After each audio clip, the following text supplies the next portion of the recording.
Hi, my name is Felix, and I'm coming to you here from the south of France, at the family residence, if you will.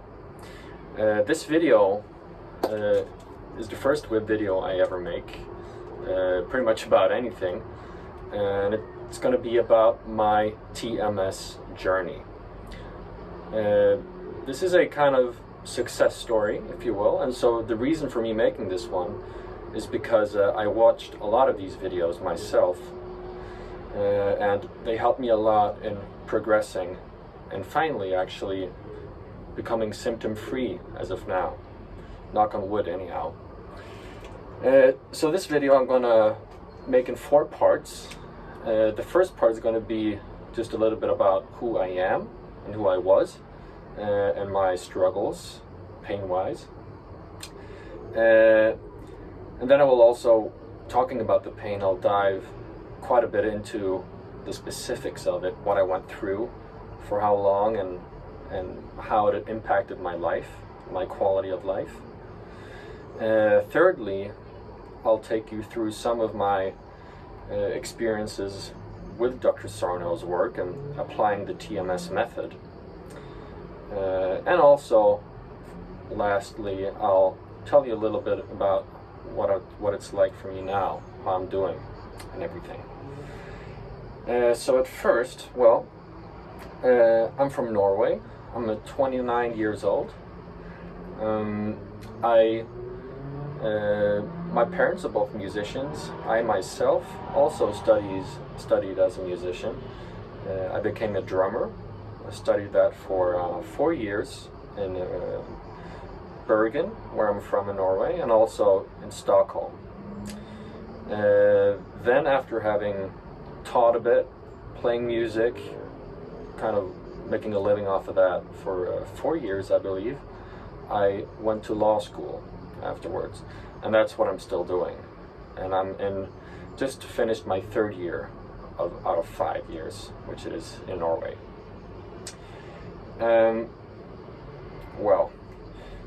So the pain that I went through,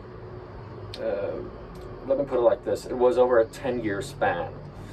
It started pretty much 10 years ago, a bit more than that now. And, well, I'll tell you specifically, I was going to the local drum shop in Bergen in Norway, where I lived. And I often came here. I tried some drumsticks, and I was watching cymbals and whatnot. And this particular day, I was also just going over to the shelf with all the drumsticks, was trying some different sizes, whatever, lengths and stuff. And I was just calmly playing on what we call the practice pad. Just playing really, slow, comfortably, not pushing myself or anything, just trying out the sticks. And all of a sudden, I feel this shooting pain going down my left arm into my 4th and 5th, especially finger. And I felt it very much around my wrist here. That was pretty much the first time I'd ever experienced anything like that kind of shooting pain anyway. So I was of course I was surprised at the time, mildly shocked also, since it was the first time anything like that had happened to me, but I expected it to kind of just go away after a little while. So I went home, and the details here, that was just going here for a little while, the details of this part I don't really remember, but basically this was the incident that just launched the 10-year period, more or less, where I had pain symptoms like this one to a larger or lesser extent. So it started with this left pain in my 4th and 5th finger, and it gradually spread kind of to also my right arm somehow. So when I was not able to use my left arm for at least a few weeks or whatever, I was resting it, I tried to use my right arm more while playing drums and doing all kinds of things. And I thought at the time that because of that kind of left hand injury at the time, I'd overworked my right arm, and that was the reason why I also kind of got this tingling sensation, just kind of muscle ache pain in my right arm. And over the next weeks or months even, it just really became a kind of thing where both of my arms, from my elbow especially down out to my fingers, I guess you could say, both forearms, were just severely hurting pretty much all the time. And if not hurting, they were aching. Yeah. So I was doing all kinds of things. I tried to like put on cardboard, and I bought this kind of carpal tunnel thing for my hand that was going to stiff my limbs or my joints, because that was supposed to help, or at least I thought at the time. And but it wasn't really working. It wasn't really helping me at all. So that was probably the biggest setback I had at the time. This was back in 2011, March it started. I also want to point out that prior to all of this, but not at all as severe, I had this kind of ache in my right knee, and that kind of started maybe 2 years prior to that. It was always just an ache. It wasn't really keeping me from doing much.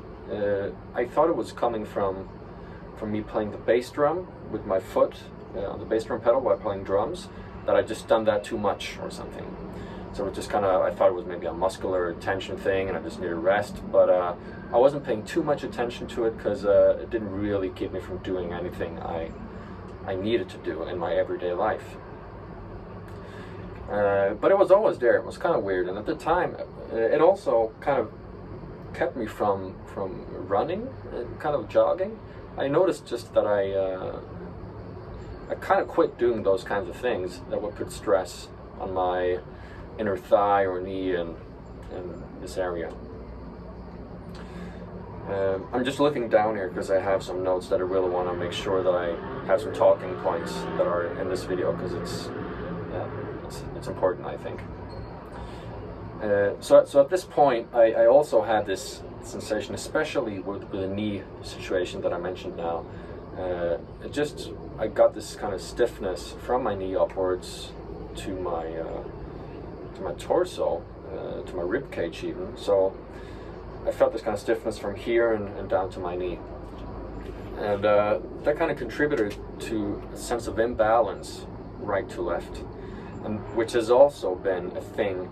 This sense of left and the right side feeling differently in my body. That's been a big thing for me through my problems during these 10 years.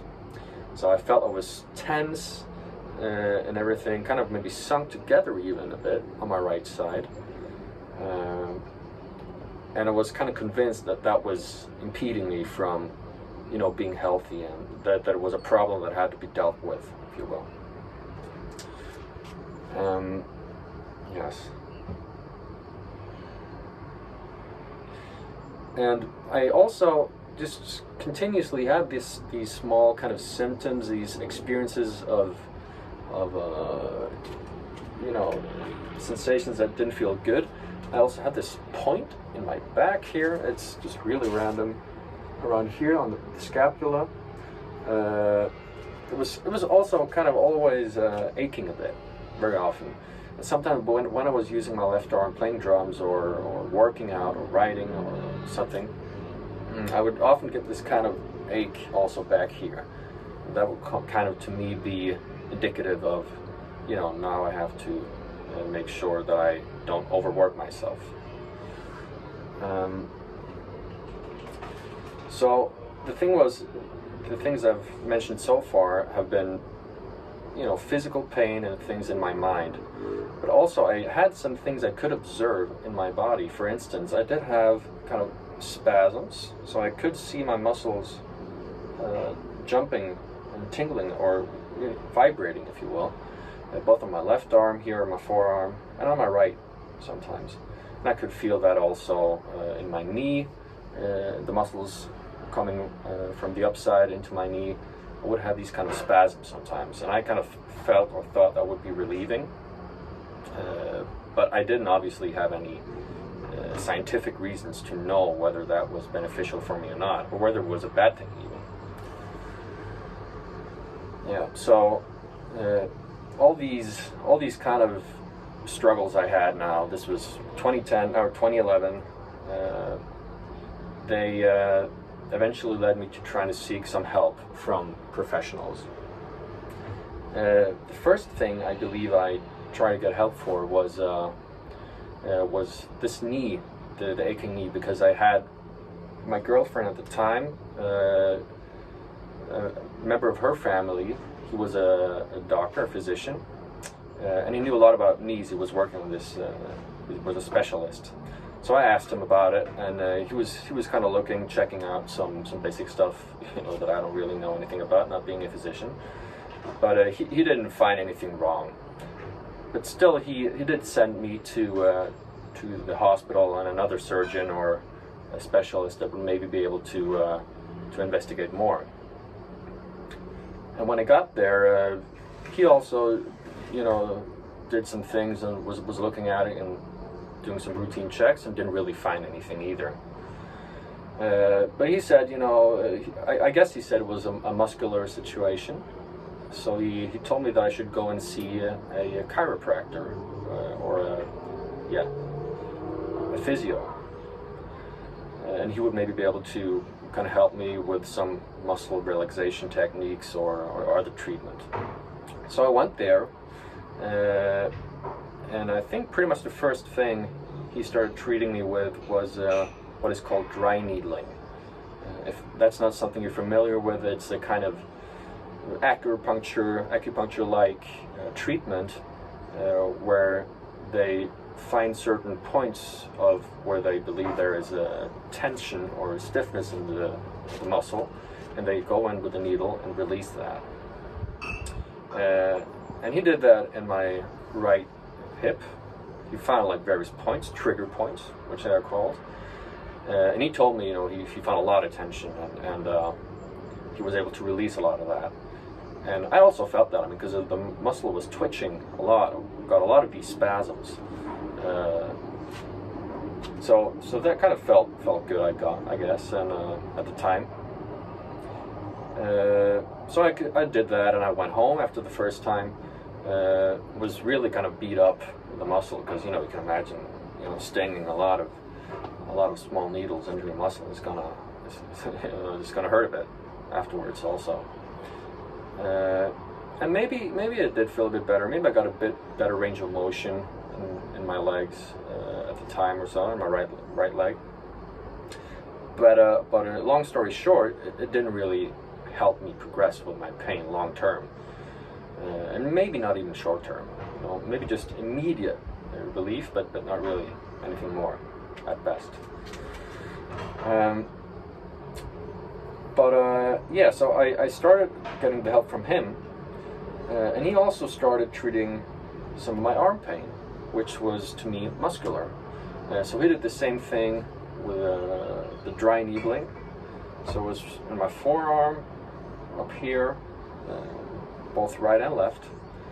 And eventually, when I was addressing kind of like the tension I felt, maybe also up to my rib cage, as I was saying, he was also dry needling some muscles here. I believe it's called maybe the psoas muscle and stuff.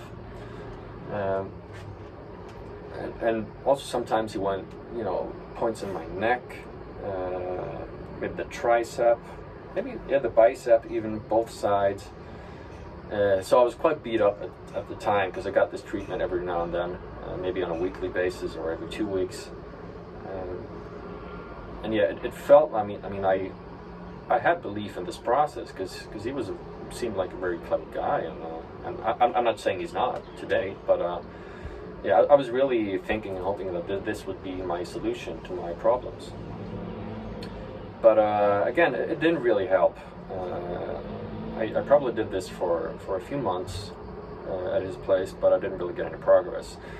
He then sent me to another guy who was supposedly even more of a specialist or something.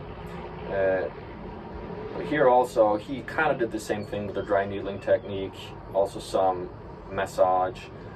Didn't really help me. And around this time, these were some of the guys I was seeing. I also got some massage therapy from various people. They had all kinds of different philosophies, if you will.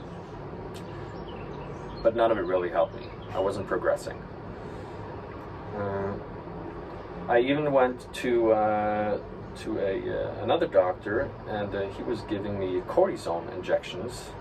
I got that here, in my left arm, into my joint area, I guess, and here also on my right hand side.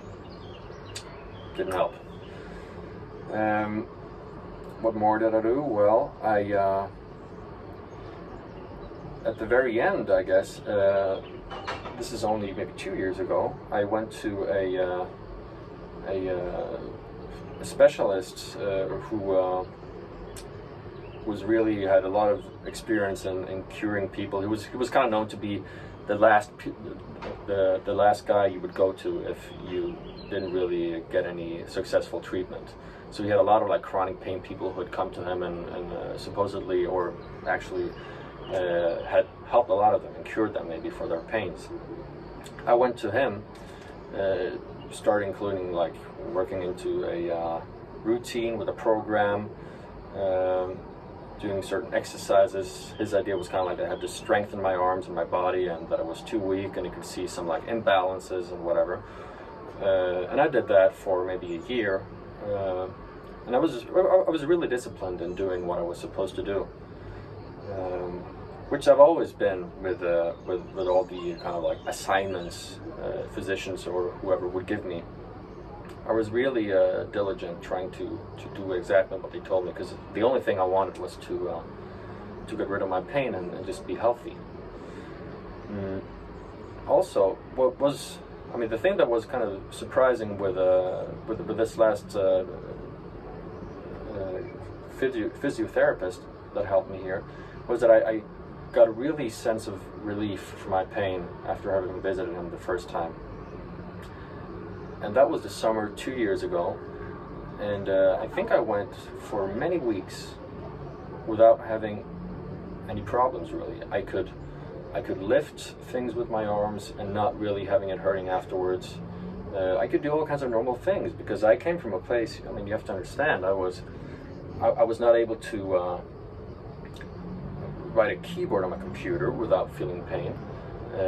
Whenever I went to the grocery store, I always made sure that I was carrying a backpack with me, because I wouldn't have the bags in my hands, because I knew if I would do that, I would have a stark pain the next day and for days after. And that was kind of how my everyday life was for years. And you can imagine being a music student, as I was, playing drums, not being able to play was incredibly frustrating for so many years. At the worst time, that was in Stockholm when I was living there, I played maybe once a week, once every 2 weeks for 1 hour or 1.5 hours. And that was like a mandatory course that I had to partake in. And it was so hard for me to watch people around me, my friends and peers, practicing, becoming better, doing everything I wanted to do, not being able to do it myself. So it was a really hard part in my life, I have to say. Also, I had to so often, cancel concerts that I'd said yes to. Playing with friends or rehearsals, I couldn't do that. Just at short notice, I realized I couldn't. And it's hard for me to know now, because it felt like I couldn't do it, like, really. But maybe it was, I had a lot of fear, of course, from, like, if I do this rehearsal now, that would maybe mean that I would not be able to play the concert in 6 days. So all my life I spent trying to plan out, just making sure that I wasn't really putting my body under more stress than it could cope, And whenever I had something important, like an exam concert, or I was traveling abroad to do maybe a small tour or something, days and weeks before that, I would try to like manage my life so that I wouldn't do stuff that would injure me or make my arms feel bad. Yeah. I also just want to mention a few of the medicines I was on. Of course, I was using a lot of like painkillers in the beginning and all through these years. So primarily non-steroid anti-inflammatory drugs. Also, I was using, I'm not sure it's called this in English, but Voltaren, it's called in Norwegian. Naproxen I was also using. And at some point even, I had this physician who prescribed me with some Valium. I don't know if that was purposeful, but that also did seem to help. I can't really tell if that was the Valium or if it was a placebo, because a few years after I was using the same Valium that he gave me, but it didn't really help me at all. And lastly, that was the last thing I tried from drugs, was Lyrica, it's called. So that was a kind of heavy drug, or at least maybe one with Valium, one of the heaviest things I was trying. It's supposed to kind of like sedate my nerves, I guess, just my nervous system. I also had some success with that in the beginning, but that just went away after a week or so. And it also made me tired, and it had these side effects, and it was really not too pleasant. So I was kind of happy that it didn't work in some way, because then I could quit and at least not be tired. Still having my pain though. And at this point, this everything I've told you about until now was pretty much the 9-10 first years of my pain situation. And I mean, 10 years is a long time. To me, it was I had this hope going through all the time. I refused to give up. I just could not accept having to live my life with pain the way I did. Also, I mean, to a large extent, I guess I have to say that I went from being a musician, a drummer, and playing piano also a lot, going into law school, because I realized I can't make a living playing music. I just can't live like this. I can't really rely on my body to function. And law school would be something less physical, I thought, right? Just kind of reading and typing some. But as it turned out, you know, just 1 year ago, even I had really big problems in writing on the keyboard. I mean, the pain was just coming just as easily as when I was doing physically more demanding things, which was kind of absurd, but I didn't really know what to think about it else than just accepting that that was the case. So when I was in this situation, I just realized, wow, I can't even do this. I mean, maybe I can't even be a lawyer. And I was using these kind of programs on Google where I, you know, that dictate. So I was speaking in, and it was writing out text for me, just to avoid using my arms. And it was not working very well. It was really challenging. I still had to like work with my arms to fix all the typos and make sure that it got things right when it didn't. And I was just, you know, deep into something that was just, really demanding to cope with for my part. And I had all these concerns about my future, you know, starting to work. Could I ever have a job? Could I ever, you know, I wasn't able to work a computer, type or anything. I mean, how on earth am I going to do anything then as a lawyer? So those were thoughts that were really scaring me. I guess it was, you know, up and down, you know, varying degrees of either just being sad, frustrated, but, you know, of course, a certain extent of depressed also. I guess this kind of paints the picture that I was really desperate to find something that would help me. And this brings me to the third part. All right, so this is the good part, I guess. This is going to be about how I discovered Sarno's work and the impact it had on my life. I heard about Sarno 10 years after about when I first started having my shooting pain, as I mentioned, in my left arm. And at this point, it was after I had tried the medication, Lyrica, the nerve kind of sedation thing that didn't really work, and I was really desperate. I was kind of really feeling that my hope was fading forever, getting healthy again, getting rid of my pain.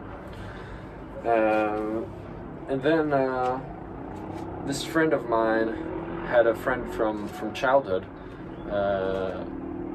who had similar problems. He was also a drummer.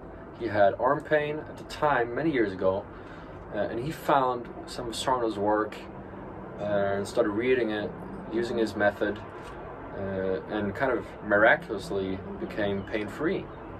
And he'd also had a setback years after with back pain, and also been able to get rid of that. And he's healthy now, and he's doing real fine, I believe. So my good friend, my best friend, if you will, he was putting me in touch with this guy, Geir. Geir, dus du säger bara tusen tack. And he was telling me about how his journey and what the theories were all about. And at first I was kind of skeptical, because it was a lot of like touchy-feely. It felt a bit alternative to me, and I'm for those who know me, I think I seem like a very, I'm kind of a scientific guy. I'm not very spiritual, kind of like grounded, down to earth. So it was kind of far from something I would usually believe in. But as I said, I was so desperate at the time that I just gave it a go. So I started reading it first. I was reading The Mind-Body Prescription. Read that. And I thought it was really, at least it was interesting. And I really recognized myself a lot in the descriptions.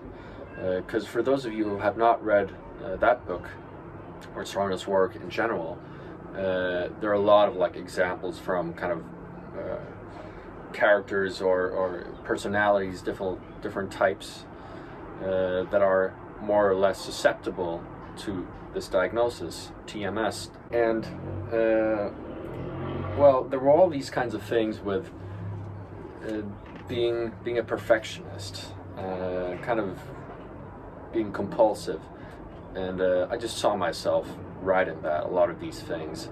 I've always been pretty hard on myself. I did fairly well in school growing up. I was kind of used to, having things come my way, I guess you could say. So I expected a lot of myself always. I was putting a lot of stress on myself in that way. So I was really spending a lot of time being the perfectionist that I am, reading this stuff. So I read The Mind-Body Prescription. I read the Divided Mind afterwards, another of his books, and I went back to read one of his earlier books. I guess it was maybe Healing Back Pain or something. I just tried to like get everything I could from Sarno, because I just really wanted to absorb as much of it as I could in order to do my best to have it work, if it would, for me.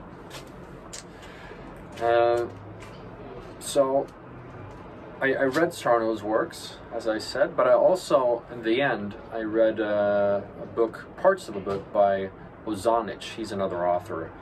I think his name is Stephen Ozanic. And it just kind of broadens the perspective a bit. It kind of goes into some areas where Sarno's work doesn't really go. I guess my impression of Ozanic's book is that it's more does have some more spirituality to it, which isn't really my cup of tea, but still it had some really interesting perspectives that helped me too.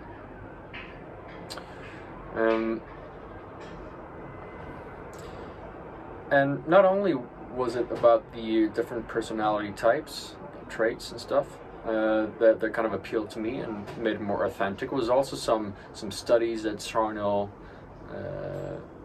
mentioned that I found really interesting. For instance, I remember this study done in Sweden, I believe, of fibromyalgia patients, where I think they were able to measure a decrease of blood going out to local or extremities, and they were able to pinpoint, like, whenever that mild blood flow or oxygen deprivation found place would cause pain in the patients.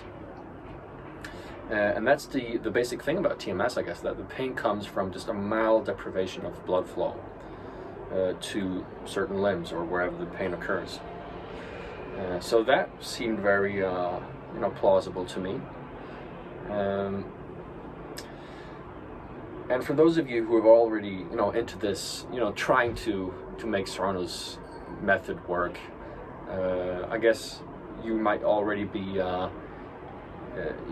spending time writing a diary, reflecting on what kind of unfinished business you might have within yourself, feelings, emotions, things in your life, periods that are being challenging and stuff like that.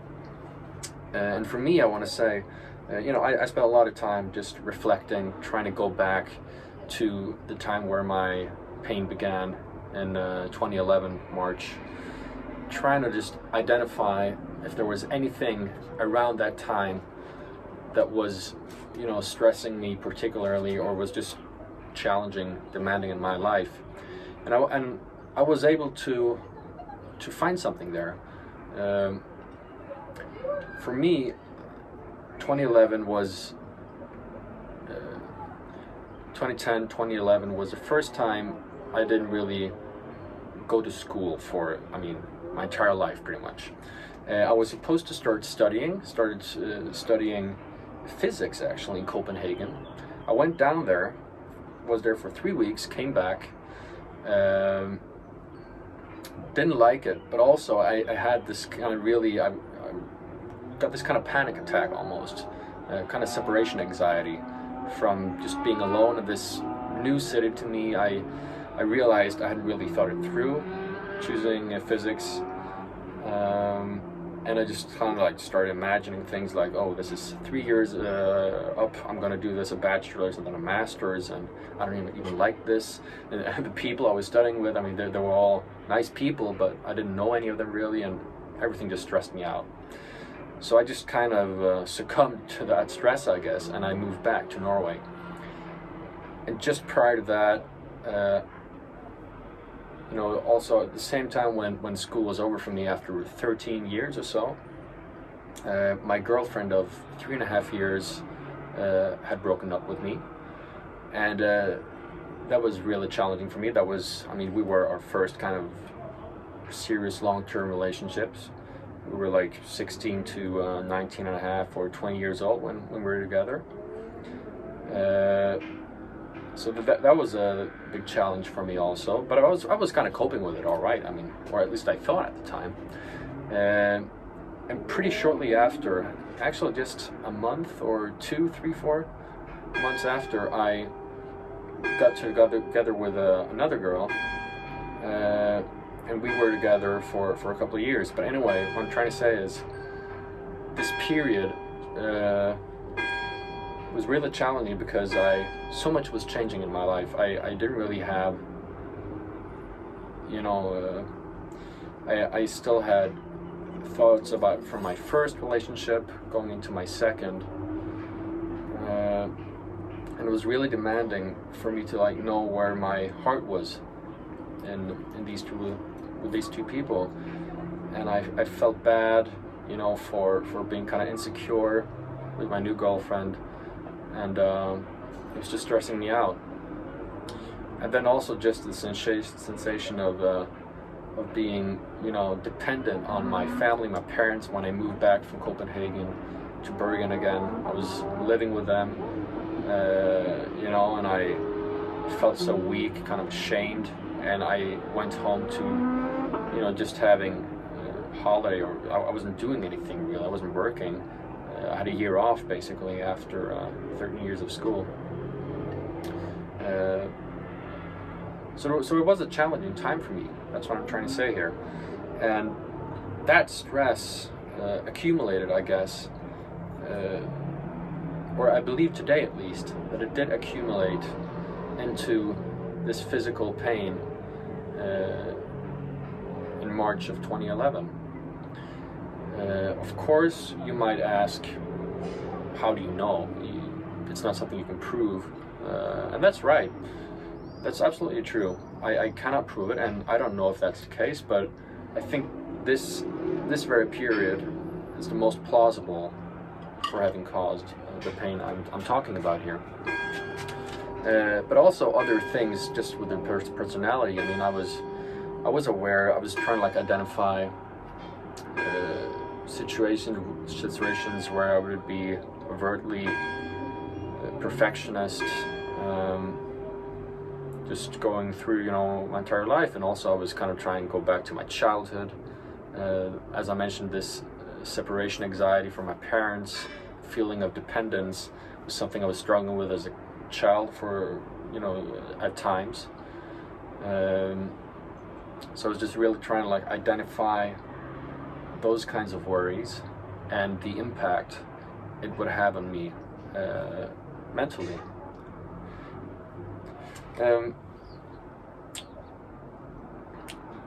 Well, let me see here what more I have. So that was part of what I was doing when I was writing a diary. I was writing down these things that I could, I was kind of trying to dig for things that would have upset me in my unconscious, if you will, that I had not at this point been aware of in this way. I'd never thought of, the things I mentioned now with the breakup and my new girlfriend and going back from Copenhagen, these things. I was never thinking that these things would have an impact physically on my body, because it's not something, at least I was used to expecting. Apart from having the diary, I was just trying to think, reflect on it. I mean, the writing part is good to just get out your thoughts, is my advice. But for me, it was also working pretty well, just focusing and trying to reflect on things without writing down. Yes. Another tip I would give for those of you who have pain, reoccurring pain like this, I was talking kind of to the pain, the TMS, if you will. That's also an advice that's given in Strana's books. I was telling it to stop. I was telling it that it was unfounded. There was no reason for it to be there, right? So all the kind of emotional stuff that would manifest itself physically, I was telling my brain that there's no reason for you to get this pain, because I am aware of those emotions, that emotional stress or whatever, because that's Strana's method, right? It's about just being aware of it, making sure that your emotions are being dealt with, that you know that you are putting stress on yourself, that you are aware which kind of situations that can challenge you as that. And the physical pain, as far as I understand, can arise whenever you don't have that. And I wasn't aware of that stress, in 2011, and also some things maybe from my childhood and whatnot. But as soon as I dug into that, I really started identifying, this may be a evidently positive thing in my life also was really stressful. To give one example, maybe I was chosen to go on a master class on a residence for 2 weeks in Washington, D.C., playing drums. And I was very privileged to be chosen to go there, and they sponsored everything. I mean, they paid the trip, they paid food, and we got really professional, really good teachers, musicians to work with us for almost 2 weeks. And of course that was a good thing for me. But under that surface, I mean, it's putting a lot of stress on me too, right? And I wasn't aware of that. I wasn't thinking of it like that, because as soon as I knew I was going to go, I was like, okay, I have to perform now. A lot of people are going to hear me. I want to do my best. People are going to expect something from me. At least I think they will.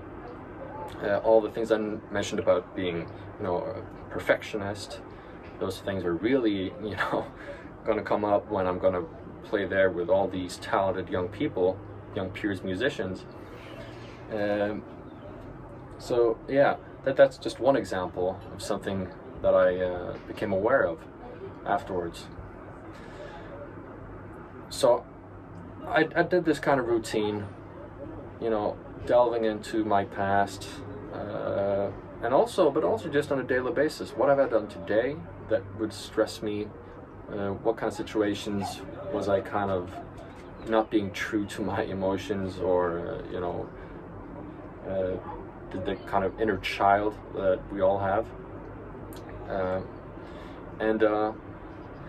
I just spent weeks doing this, but I could notice even after, and that's where it really flipped for me. After 1 week having done this, I was laying in my bed. I was just about to fall asleep, and I just felt something just released in my body. And it sounds so random, alternative, unfounded, but it was just a sensation of kind of like a small ache in my arms I just constantly kind of had. It just faded away, just like that. And but it was so subtle, I just felt it, but I wasn't really able to pinpoint like what really happened. So I just went to sleep, woke up, and I still felt kind of like light, felt good in my body. Didn't really have any tingling, and I just hope, I just want to cultivate that. I just want to hope for it to stay, right? And more or less it did. So for me, it took 1 week, I'd say, before I really had a big relief and effect from practicing Sarna's method. I know some people, just by reading the book, even have pain relief, and I wasn't one of them. And of course, for those days until you actually experience any success or progress, you're really doubtful, right? You just really hope it's going to work, but you don't really know. And the longer time goes by and you're not really feeling anything, the more skeptical you become. And of course, I see that. It's really challenging. And for those of you who are in that situation, I just really recommend, just stay true to the process. Just try to practice it religiously. It's the only way that you'll know, or that you'll be able to see if it will work. Also, one little thing I like from Sarna's books is he mentions it's part of the TMS diagnosis to be in denial of it being TMS. That kind of, in some ways, I mean, it's not the strongest argument out there, but it kind of put things into perspective to me. So, but when I thought of it like that, I just really, became even more determined that I was going to force myself into believing that Sarna's method was going to work. And I didn't really have anything to lose, right? At this point. Alright, so I'm just going to see here what more did I do on my list. So I do want to address also, after I did improve after this first week, I didn't really know, was for sure if I was cured, if you will, because I did have some setbacks. Sometimes I could do something and I would start feeling tingling in my arms, But whenever that happened, I was quite strict and immediately addressing, you know, my TMS, if you will. I was always kind of thinking about those two parts of the brain that Sarno says kind of like this mild blood flow deprivation comes from, which is the hypothalamus and the brainstem, I guess. I was kind of just imagining myself talking to that area, which is back here in my head, telling it to, you know, stop that. Do not, you know, take away any of that oxygen to my limb, to my arm, for instance. You're gonna, you know, you're gonna send it out 100%, and I don't want. I'm not gonna have it. You know, I was really strict, just telling it what to do, and it's, of course, it's kind of absurd. You know, I mean, because, yeah, that part of your brain doesn't really listen to you, you know, does it? But to me, it kind of worked. It really worked because I never had symptoms for more than a few minutes, and I was always able to, you know, to get rid of it fairly quickly. And this kind of process happened like back and forth for maybe some weeks, maybe 5-6 weeks, a month actually only, where I would have symptoms come and go, and after that, pretty much it just stopped coming back. So if you have, you know, reoccurring symptoms like that, I just recommend talk to your symptoms or talk to your TMS. Just force it not to manifest itself like that, like pain, physical pain. Another thing I want to mention also, for me, it was really hard just returning to normal activity. And still is. I mean, it's been 7-8 months now where I've been symptom free, but I'm still kind of challenged. I mean, it's hard for me sometimes to not think about, you know, fear getting pain. The most evident for me was I started working out a bit. I used to work out with, you know, weights and stuff, and in the beginning I was just always checking for how I mean, does it hurt? Am I able to do this? And the day after I've been working out was like, oh, okay, are you sure it's okay? Does it hurt in any way? Do I feel any ache? And I was just kind of, you know, still obsessed, and I kind of just expected the pain to come, right? Because that had been the case for 10 years. And I really had to like convince myself that I was able to do all these kinds of things, like lifting weights, playing drums, of course, writing on a computer, etc., lifting heavy bags. But eventually, I mean, things really improved, and now when I'm working out, I mean, I'm working out on a regular basis, and I'm not even thinking about that fear of getting pain now, which is really relieving, of course. And that kind of fear of having the pain, it's also kind of part of the entire modus operandi of TMS.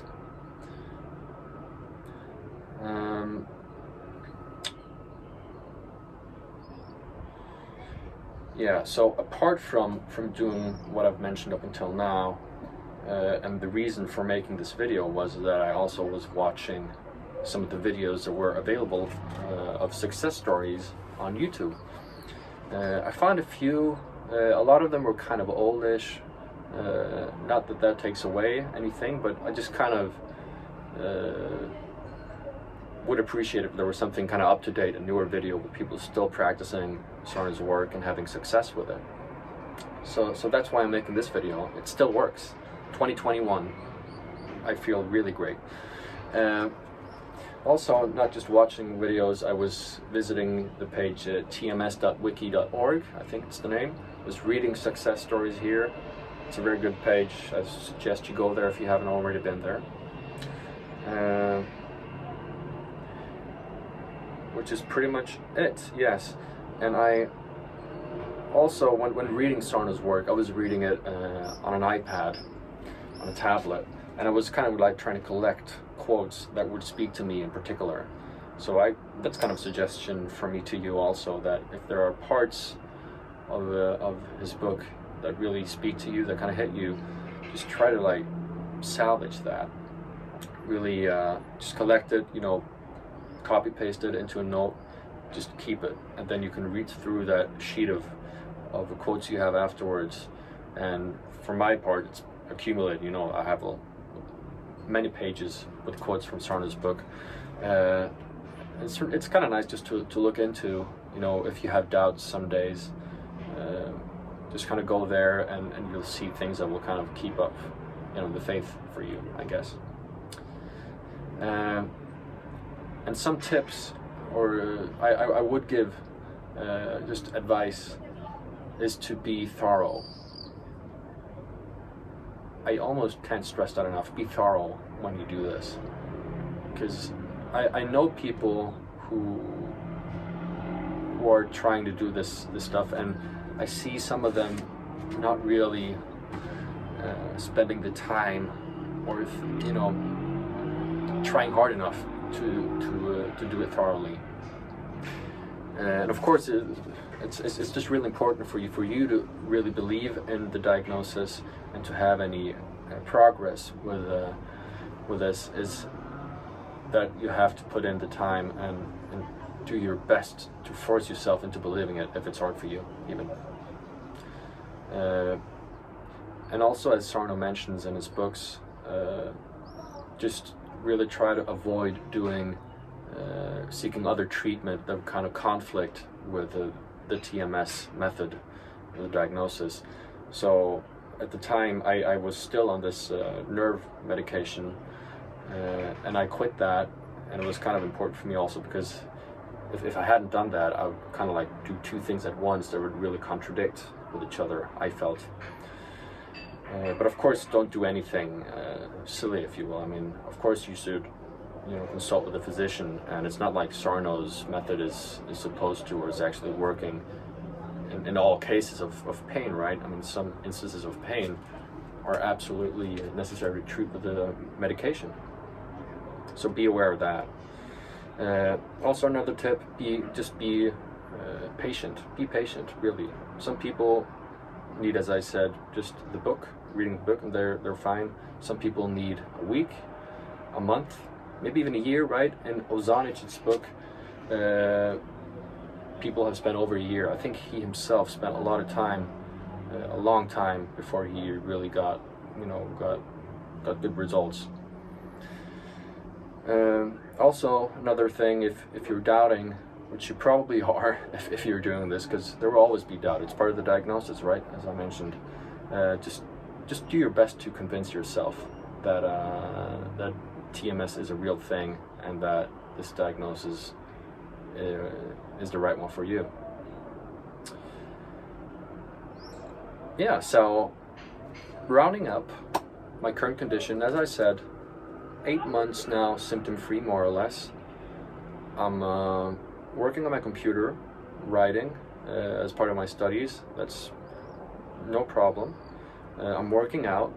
I've increased, the amount of weights I'm working with, and it's fairly heavy. I'm doing exercises with more than my body weight now, which would, 1 year ago seemed absolutely impossible.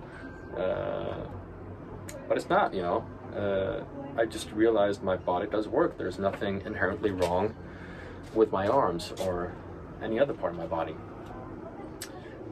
Also, I haven't really played much drums or piano.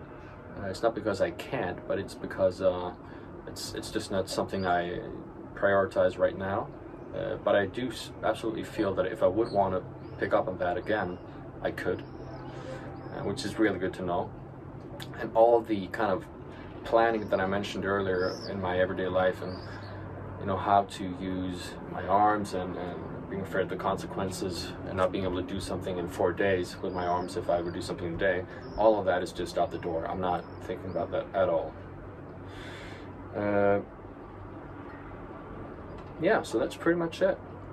If you've watched all of this, you've been here for a long time, and I'm really grateful, and I hope this video will help you.